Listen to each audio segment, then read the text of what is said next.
Praise lord. ఈరోజు దేవుని వాక్యము, యేసుక్రీస్తు జననం మీద ఎట్లనగా, ఆయన తల్లి అయిన మరియా యేసప్పునకు ప్రదానం చేయబడిన తర్వాత వారేకము కాకక మునుపు ఆమె పరిశుద్ధాత్మ వలన గర్భవతిగా ఉండెను.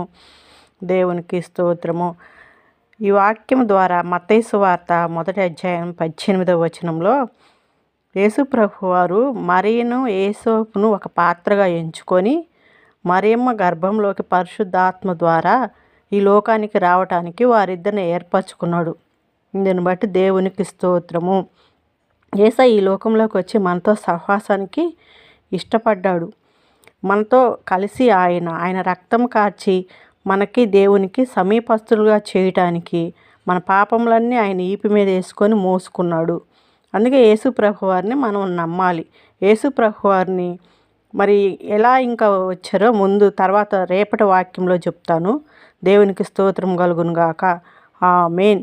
యేసయ్య ఈ వాక్యము దీవించును గాక.